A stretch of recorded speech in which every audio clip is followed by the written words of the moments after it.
Alors, comment on met en place un spectacle de cette envergure dans ce lieu naturel? Alors il y a un gros travail préparatoire qui a commencé début novembre pour ma part, même un peu en amont puisque la création de Roméo et Juliette a été sélectionnée bien avant cette période de Covid. Donc il y a ce gros travail préparatoire consiste en fait à identifier la manière dont on va transcrire les besoins artistiques en besoins humains et matériels. Donc ça fait l'objet d'un repérage sur site en novembre.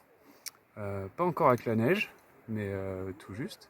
Donc j'ai commencé à rencontrer les équipes à ce moment-là. Et donc tout ce travail préparatoire s'écoule sur toute l'année finalement, où on va rechercher, enfin moi en tant que directeur technique, je vais rechercher à budgéter, à chiffrer, à dimensionner toutes les installations techniques. On parle ici du coup du gradinage, des scènes, des structures, des installations électriques, des installations d'accueil public, des installations de sécurité incendie et de sécurité publique. Donc c'est assez vaste.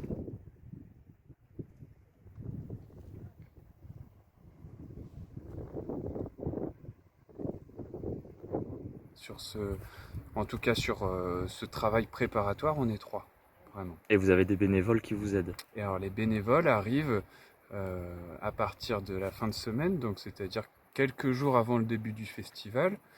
Ils vont être sollicités sur différentes missions, que ce soit du tri du déchet, de la gestion de buvettes, de l'accueil de personnes, de la cuisine évidemment, la restauration. Et donc toute la première semaine est organisée de telle sorte à ce qu'ils aient accès à un certain nombre de formations pour qu'ils puissent être en capacité d'accueillir notre jauge assez conséquente de... Alors là, cette année, on va aller jusqu'à 1600 personnes. Et donc cette équipe bénévole, composée cette année de 23 ou 24 personnes, sera vraiment mobilisée pendant toute la période du festival. En amont, on a une équipe un petit peu tournante de bénévoles issus de CADA, de foyers de jeunes travailleurs et de diverses associations du territoire. J'avais déjà travaillé dans un territoire réglementé par Natura 2000, dans les Alpes, sur un festival de moins grande envergure. Mais c'est vrai que c'est un territoire très particulier, triplement classé, avec une classification UNESCO, une réglementation liée au parc national.